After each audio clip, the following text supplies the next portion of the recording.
আসসালামু আলাইকুম। গেল কয়েকদিন যাবৎ মার্কিন যুক্তরাষ্ট্রের যে আন্দোলন সেটা আস্তে আস্তে এতটা বড় আকার ধারণ করেছে যে ডোনাল্ড ট্রাম্পকে এই পরিস্থিতিকে সামাল দেওয়ার জন্য তার দেশের যে সেনাবাহিনী সেই সেনাবাহিনীকে মোতায়েন করার জন্য নির্দেশনা দেওয়া হয়েছে। ইভেন মাস্ক পরিহিত দেখলেই গ্রেপ্তারের নির্দেশনা দেওয়া হয়েছে। ন্যাশনাল গার্ডদেরকে সেখানে মোতায়েন করা হয়েছে। হঠাৎ করে কেন এই পরিস্থিতি বা কি চলছে? দর্শক, আপনারা সকলে জানেন যে ডোনাল্ড ট্রাম্পের এই ক্ষমতা গ্রহণের পূর্বে একটা এথিক্স ছিল, একটা নীতি ছিল এবং জনগণের কাছে তার এই বার্তা ছিল যে সে যদি দেশটির প্রেসিডেন্ট হয় তাহলে মার্কিন যুক্তরাষ্ট্রকে অভিবাসী মুক্ত একটা অবস্থানে নিয়ে যাবে এবং অবৈধ অভিবাসী যারা আছে তাদের প্রত্যেককে মার্কিন যুক্তরাষ্ট্র থেকে সে বের করে দিবে। তো এরই ধারাবাহিকতায় আপনার বিভিন্ন জায়গায় চলছে অভিযান। অলরেডি ভারত এবং বাংলাদেশি সহ আজকেও আমি দেখছি যে আপনার 42 জন বাংলাদেশিকে আমেরিকা থেকে ফেরত পাঠানো হয়েছে, যারা কাগজপত্রের জন্য হয়তো অপেক্ষা করছিল।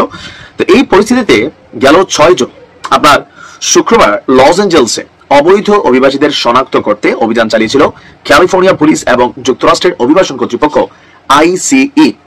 এই সময় শহরের প্যারামাউন্ট এলাকায় পুলিশের সঙ্গে ব্যাপক সংঘর্ষে জড়ায় সেখানে বসবাসরত অভিবাসন প্রত্যাশীরা।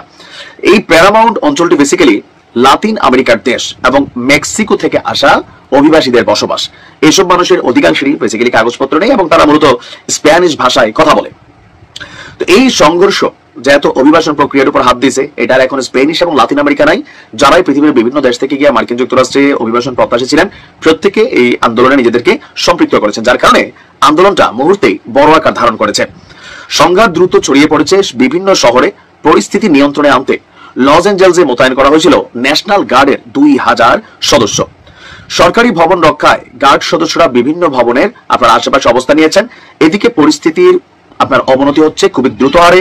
বিক্ষোভকারীরা গত শনিবার থেকে একাধিক গাড়িতে আগুন লাগানো শুরু করেছে। পুলিশ এবং ন্যাশনাল গার্ড সদস্যদের লক্ষ্য করে হামলাও চালানো হচ্ছে। পুলিশ বিক্ষোভকারীদের ছত্রভঙ্গ করতে টিয়ার শেল চলছে, লাঠিচার্জ করছে, পাশাপাশি গুলিও করছে। এ পর্যন্ত সহিংসতার অভিযোগে 2 শতাধিক ব্যক্তিকে গ্রেপ্তার করা হয়েছে বলে জানিয়েছে লস এঞ্জেলস পুলিশ।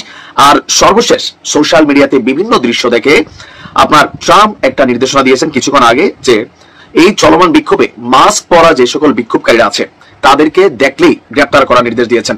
সামাজিক যোগাযোগ মাধ্যম ট্রুথ সোশ্যালে দেওয়া এক পোস্টে তার বক্তব্য, মাস্কে মুখ ঢেকে রাখা লোকজনদের গ্রেপ্তার করুন এখনই, আর বিক্ষোভকালে কেউ মাস্ক পরলে তার বিরুদ্ধে ব্যবস্থা নেওয়া হবে। একদিকে ইলন মাস্ক এবং ট্রাম্পের মধ্যে যে চলমান উত্তেজনা, এর মাঝখান দিয়ে অভিবাসন প্রত্যাশীদের বিরুদ্ধে যে অভিযান, দিন শেষে অনেকটা বেকায়দে আছে ট্রাম্পের সরকার।